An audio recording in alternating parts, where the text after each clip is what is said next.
नमस्कार दोस्तों, कैसे हैं आप सब लोग। उम्मीद करता हूं स्वस्थ होंगे, व्यस्त होंगे, ज़बरदस्त होंगे। तो साथियों, उत्तराखंड सहायक शिक्षक भर्ती की जो 6 काउंसलिंग है उसको लेकर के जो शिक्षा विभाग को आदेश, शिक्षा विभाग द्वारा अपने जिला शिक्षा अधिकारियों को जो निर्देश दिए गए थे कि आप 13 मई तक जो है NSDLED अभ्यर्थियों को शामिल करते हुए पात्रता सूची जो है विभागीय वेबसाइट पे अपलोड करें। तो मैं समझता हूँ लगभग सभी जिलों ने जो पात्रता सूची है वो अपनी विभागीय वेबसाइट पर अपलोड कर दी है। तो सूची अपलोड कर दी है। काउंसलिंग की डेट अभी अनाउंस नहीं हुई है। काउंसलिंग कब डेट अनाउंस हो सकती है, किस तरह से काउंसलिंग के लिए अभ्यर्थियों को बुलाया जाएगा, इस पर चर्चा करेंगे। साथ ही चर्चा करेंगे जो NSDLED को लेकर के कुछ हमारे जो रेगुलर DLED साथी हैं वो एक भ्रम की स्थिति पैदा करने का प्रयास कर रहे हैं, भ्रम फैलाने का प्रयास कर रहे हैं कि जो NSDLED का सर्टिफिकेट है या मार्कशीट है उस पर डेट को लेकर के वो एक सवाल खड़ा कर रहे हैं और उसको लेकर के कहीं ना कहीं वो भ्रम की स्थिति फैलाने का प्रयास कर रहे हैं। और इनका प्रयास है कि NSDLED अभ्यर्थियों को कहीं ना कहीं डिमोलाइज किया जाए। तो इस पर जो है चर्चा करूंगा इस वीडियो में। साथ ही इस जो पात्रता सूची हमारे सामने हैं जो अपलोड की गई हैं उसमें जो यूपी के DLED हैं उसको लेकर के भी इस वीडियो के माध्यम से आपसे चर्चा करूँ। आप वीडियो में अंत तक बने रहें। आप सभी साथियों का स्वागत है आपके चैनल गेट सॉल्यूशन में। और साथ ही उन सभी साथियों से एक बार फिर निवेदन है कि जो चैनल पर पहली बार विजिट कर रहे हैं या विजिट लगातार कर रहे हैं वो चैनल को सब्सक्राइब कर लें, बेल आइकन को हिट कर लें, ताकि इस संबंध में या शिक्षा जगत से जुड़ी जो भी छोटी बड़ी अपडेट हो वो आप तक समय से पहुंचती रहे।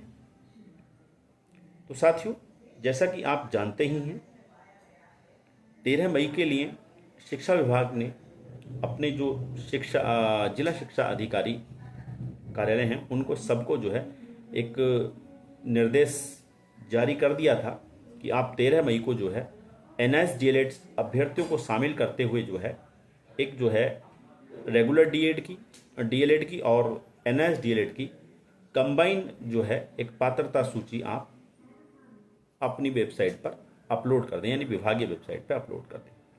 तो लगभग मैं मान के चलें कि सभी जिलों ने अपनी जो है वो पात्रता सूची जो है वो विभागीय वेबसाइट पर अपलोड कर दी गई है। अब सवाल ये कि पात्रता सूची अपलोड हो गई है लेकिन अभी जो है काउंसलिंग को लेकर के कोई डेट अनाउंस नहीं हुआ है। तो आखिर काउंसलिंग की प्रक्रिया अब किस तरीके से होने वाली है, क्योंकि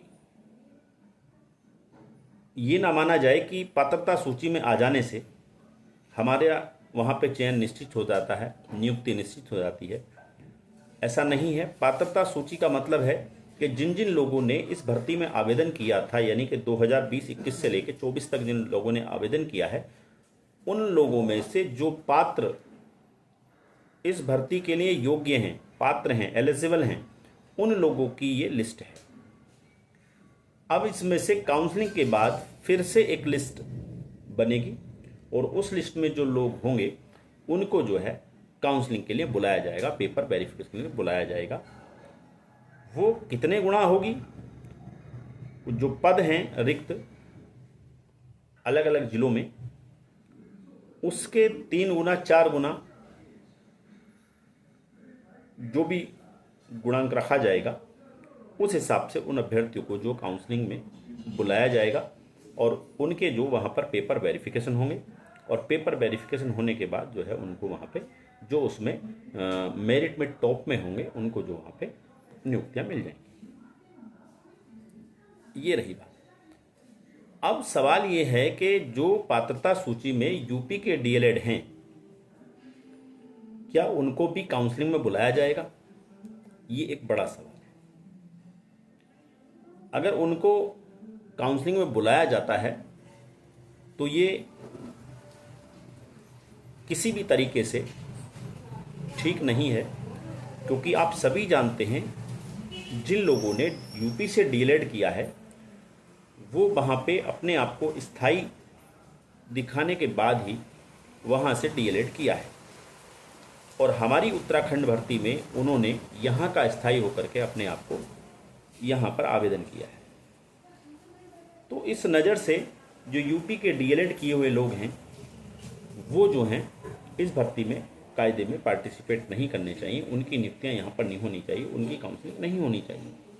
जबकि विभाग ने पूर्व की काउंसलिंग में यूपी से डीएलएड किए लोगों की नियुक्तियाँ की हैं, चाहे वो उधमसिंह नगर की बात हो, किसी भी ज़िले की बात हो, लगभग सभी ज़िलों में अगर हम मान के चलें तो 400 से 500 ऐसे यूपी डीएलएड अभी जो हैं नियुक्त हो चुके हैं।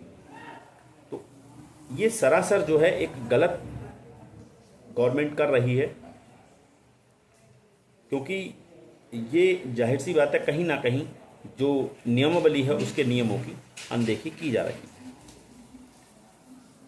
मैं तो ये कहता हूँ कि अगर यूपी डीएलएड को काउंसलिंग में शामिल किया जाता है तो उसको लेकर के जो है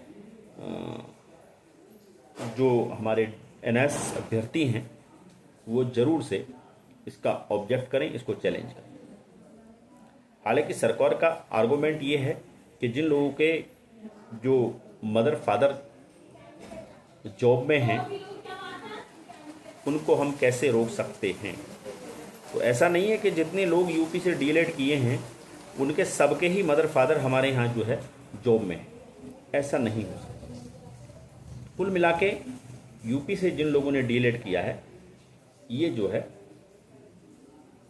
कहीं ना कहीं इसमें जो है ये अपात्र लोग हैं हमारी भर्ती के लिए, जिनको पात्रता सूची में सरकार शिक्षा विभाग ने शामिल किया हुआ है। बहरहाल देखने वाली बात होगी कि अभी काउंसलिंग किन लोगों को काउंसलिंग में बुलाया जाता है इसमें से।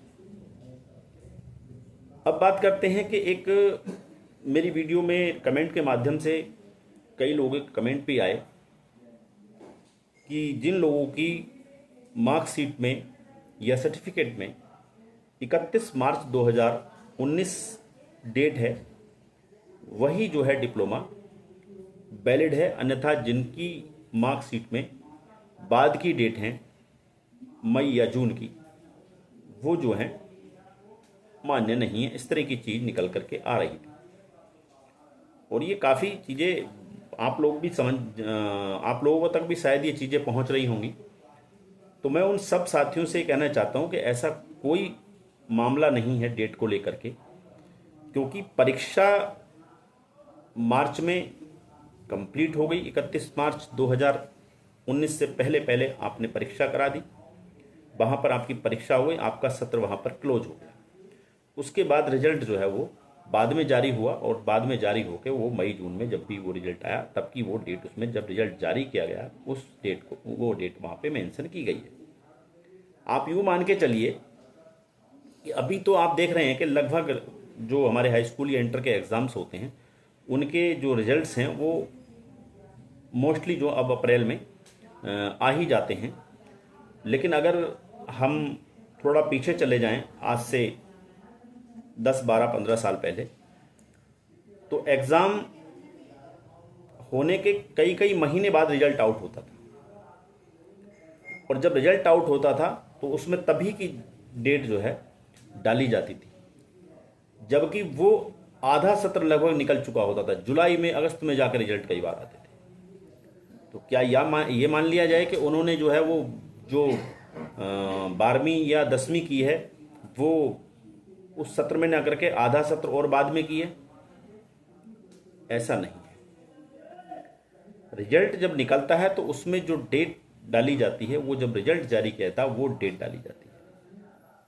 बाकी डिपेंड ये करता है कि आपके एग्ज़ाम जो दिए गए हैं, आपने जो पेपर दिए हैं, जो एग्ज़ाम दिया है वो उस टाइम लिमिट के अंदर आपने दे दिया है, यानी कि 31 मार्च 2019 तक आपने जो है अपने पेपर दे दिए थे, और उसके बाद रिजल्ट आउट हुआ मई या जून में, जो भी मई की डेट पड़ी हुई है जब रिजल्ट आया और उसके बाद जो है आपका रिजल्ट जारी हुआ है तो वो डेट उसमें पड़ी हुई है।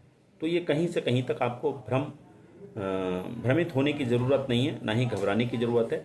सभी के जितने भी NSDLED साथी हैं उनमें से किसी भी कैंडिडेट की मार्कशीट में या सर्टिफिकेट में 31 मार्च 2019 डेट नहीं है। सब में वही डेट है जब रिजल्ट जारी हुआ है। तो इस पर जो है कतई जो है आप बिल्कुल भ्रमित ना हो। मैं पूरी तरीके से आश्वस्त करता हूँ कि ये कोई मैटर है ही नहीं, ये कोई विषय है ही नहीं। ये ज़बरदस्ती NSDLED साथियों को डिमोरलाइज करने के लिए फैलाने का प्रयास किया जा रहा है इस भ्रम को। तो ये 3-4 बिंदु थे जिनको लेकर के मुझे लगा कि आपके साथ चर्चा करनी चाहिए।